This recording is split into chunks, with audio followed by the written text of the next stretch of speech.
cắt tóc cái mình cắt tóc cái bịch đây cái này không ớt mà cái con cái không ớt ăn này cả không ớt này sẽ to thì bơ ra nha để đã sang này không lúc đây phải mà đã không rồi lái chắc ăn tay không chắc lại cái lụa muốn tính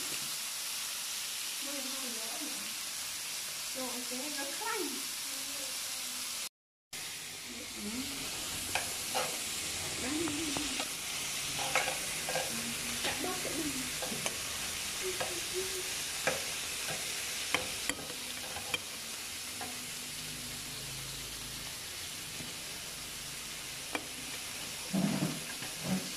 để cho ai cho cái lái mình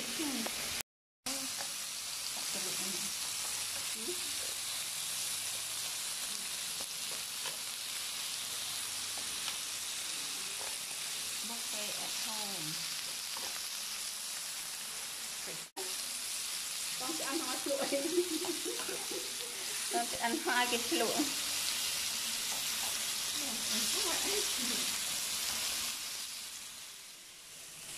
ngày nay cô lá nấm này tè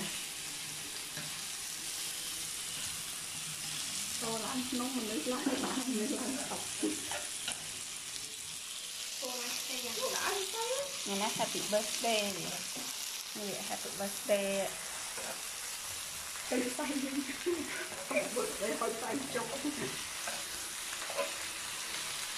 birthday to you lại nồng bãi hố thì không đây là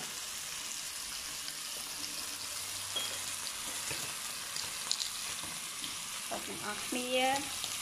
mới chia để bạn mua nữa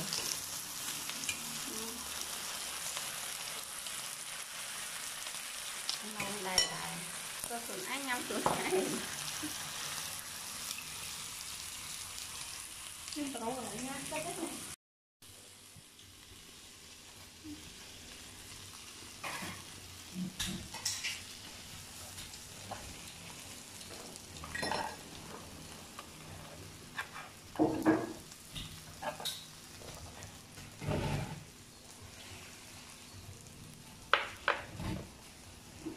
nè cô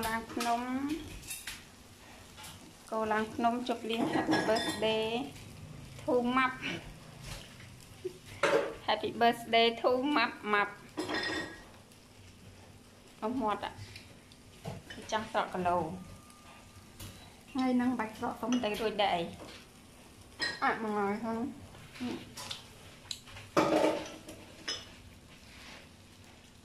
đầu này cả hãy thon nó mà thộp đấy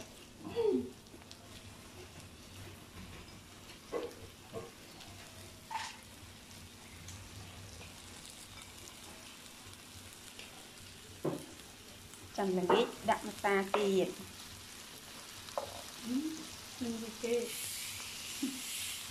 người chị chứ hàng ba người chị mình cầm thi tới rồi